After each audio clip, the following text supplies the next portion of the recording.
E aí, tudo certo?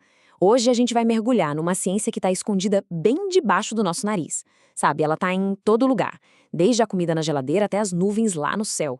E o mais legal é que depois que a gente entende o que procurar, começa a ver isso em tudo. Bom, vamos começar com um pequeno desafio. Leite, neblina, maionese. Parece até uma pegadinha, né? Mas a resposta para essa pergunta abre a porta para um tipo de mistura que, olha, é simplesmente fascinante e domina o nosso mundo. A resposta pode ser bem surpreendente. Então, no mundo da química, quando a gente mistura as coisas, o resultado quase sempre cai em uma de três categorias. Vamos dar uma olhada nos participantes de sempre e tentar descobrir quem é esse nosso convidado misterioso. Ok, vamos olhar para essa tabela aqui. De um lado, a gente tem as soluções verdadeiras, tipo água com sal, sabe? As partículas são minúsculas, tão pequenas que a gente nem vê, e elas nunca se separam.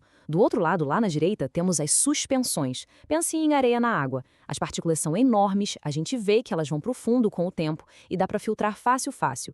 E bem aí no meio, está o nosso convidado misterioso, o coloide. Ele fica nesse meio termo, pegando um pouquinho de cada lado para criar algo completamente diferente. E é exatamente isso que faz dele um verdadeiro mestre do disfarce. Ele se parece com uma mistura simples, todo uniforme, mas a verdade é que a natureza dele está escondida, e é isso que o torna tão interessante.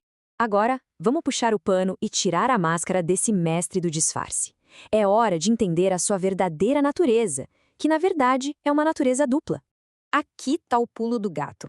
A olho nu, o leite parece uma coisa só, branquinho, uniforme, certo? Mas se a gente pudesse dar um super zoom com um microscópio especial, a história muda. A gente veria gotículas de gordura boiando na água. Ou seja, é uma mistura heterogênea com uma ótima fantasia de homogênea. O sangue é outro exemplo clássico disso. E o segredo todo está nesse intervalo de tamanho, entre 1 e 1000 nanômetros. É como se fosse a zona de ouro dos coloides. As partículas são grandes o suficiente para interagir com a luz de um jeito especial, mas ao mesmo tempo são pequenas o bastante para a gravidade não conseguir puxar elas para o fundo do copo. É por causa desse tamanho perfeito que os coloides são super estáveis. As partículas ficam lá, suspensas, para sempre. É por isso que não adianta tentar coar o leite com filtro de café. Não vai funcionar. Para conseguir separar, é preciso de uma máquina super potente, uma ultracentrífuga, que gira numa velocidade absurda para forçar essa separação. É o que se faz em laboratórios com amostras de sangue, por exemplo. Então tá, se a gente não consegue ver as partículas e não dá para filtrar de um jeito comum, como é que a gente tem certeza de que aquilo é um coloide?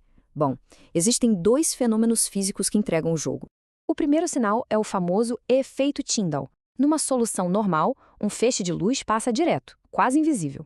Mas num coloide, as partículas são grandinhas o suficiente para funcionar como milhões de bolinhas de espelho microscópicas, espalhando a luz para todo lado. Isso faz com que a gente consiga ver o caminho do feixe de luz. É a assinatura visual de um coloide. E a gente vê isso o tempo todo. Sabe quando um carro liga o farol na neblina e a gente vê aquele cone de luz? Ou quando um raio de sol entra pela janela e ilumina a poeira no ar? É exatamente isso. A neblina e a poeira são coloides. E o que a gente está vendo é pura física coloidal em ação. O segundo sinal é o movimento browniano. Se a gente olhasse num ultramicroscópio, as partículas do coloide não estariam paradas. Elas estariam numa espécie de dança maluca, sem parar para lá e para cá. Isso acontece porque as moléculas do meio, tipo da água, que são invisíveis, estão o tempo todo bombardeando essas partículas maiores, fazendo com que elas se mexam nesse zigue-zague caótico. Certo. Agora que a gente já sabe identificar um coloide, vamos conhecer a família. Eles são classificados de acordo com o estado físico dos seus componentes, ou seja, se é sólido, líquido ou gasoso. Primeiro, o aerossol. Aqui a gente tem partículas bem pequenas, líquidas ou sólidas, flutuando num gás. A fumaça, por exemplo, são partículas sólidas de carbono no ar. A neblina, como já vimos, são gotículas de água suspensas no ar. As nuvens também. Agora, a emulsão. É basicamente um líquido espalhado em outro líquido com o qual ele não se mistura. Lembra da nossa pergunta lá do começo? Tá aí a resposta! Leite e maionese são emulsões clássicas. O leite é gordura em água, a maionese é óleo em água. Creme hidratante também. Depois temos a espuma. Aqui, o que está espalhado é um gás, que fica preso dentro de um líquido ou de um sólido. Pensa só na leveza do chantilly, que é ar dentro de um creme líquido, ou na estrutura do isopor, que é um monte de bolhas de gás presas num plástico sólido. O quarto tipo é o sol. São partículas sólibas bem fininhas espalhadas num líquido. O nosso sangue, com as células vermelhas e brancas suspensas no plasma, é um tipo de sol. As tintas que usamos para pintar as coisas também são.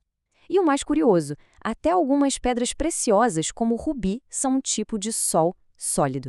Incrível, né? E para fechar a família, temos o gel. No gel, o líquido fica todo aprisionado dentro de uma rede sólida, o que dá aquela textura firme, mas ao mesmo tempo meio mole. A gelatina é o exemplo perfeito disso. A água fica presa numa rede de proteínas. Gel de cabelo, geleia, pasta de dente, tudo gel. E no fim das contas, a grande verdade é essa. Os colóides não são nem uma coisa, nem outra.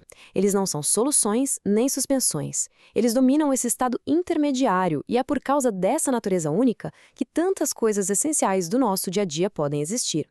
Com esse conhecimento todo, o mundo ao redor ganha uma nova camada. O creme no café, o queijo na geladeira, a espuma do sabonete. Os colóides estão por todo lado. Fica aí a provocação. Dá uma olhada no ambiente agora. Quantos outros colóides será que dá para encontrar? Obrigada pela companhia e até a próxima.